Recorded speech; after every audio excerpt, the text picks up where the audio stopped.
araw-araw na lang nagtitiis sa'yo. Mga palangga, no? Itawa pa rin natin mga palangga, no? Yung araw-araw na lang dito sa Metro Manila, laging umuulan. Grabe na yan mga palangga. Laging nababasa yung ating bitlog mga palangga. Ay, ay, ay. So ngayon, dahil umuulan araw-araw dito at napakahirap po mamasada o mamasahero mga palangga pag ganito yung hitsura o forma ng Metro Manila, no? Yung araw-araw ulan. Kahit saan ka papunta, bagsak dito, bagsak doon yung ulan. So, yung ulam natin ngayon mga palangga, ang bagsak, matik, pansit canton. Yan lang muna yung ulam natin ngayong gabi mga palangga, sapagkat yun nga, taghirap, taghirap talaga.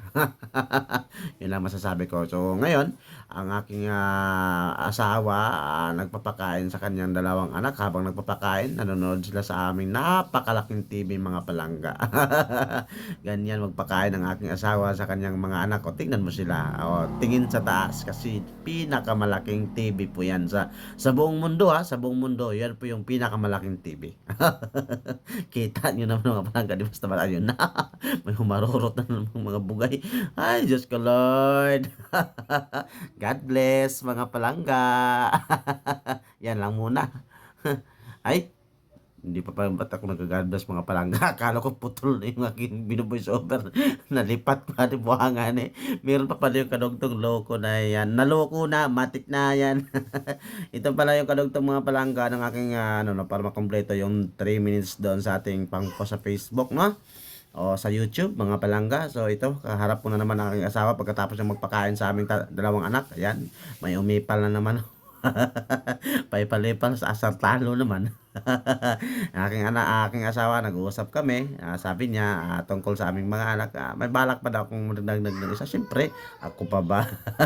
Tapos siya naman ang kinain niya ngayong gabi mga palangga kasi yun nga, gusto daw niya mag-diet naman. Alam niyo yung kinain niya, Milo tapos tinapay. Yung Milo nilagay niya doon sa tinapay. Pinatong lang, hindi na tinimpla mga palangga. Mag-diet daw siya. Tapos pagkatapos daw, titirahin lang din daw siya pagkatapos niya mag-diet.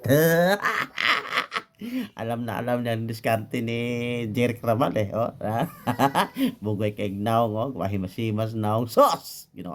Lipat pa rin mga anak ka niya. Ako katulong, pete na pa rin pala diet. Yan na rin, tog na ang panahon ron. Malamig yung panahon, yari na naman. Ay, nako, sapol na naman to. Nako. Lagi-lagi na lang nag-aantay sa'yo. Yan talagang buhay mga palangga, no? Minsan nakakalungkot, no? Pag nag-isip tayo ng mga problema sa buhay. Nako, masasabi mo talagang minsan din parang may iniisip ka na walang galawan ba, no? Grabe naman talagang buhay. Pero kahit ganun pa rin, at least masaya kaming pamilya. Yun lang, God bless mga palangga.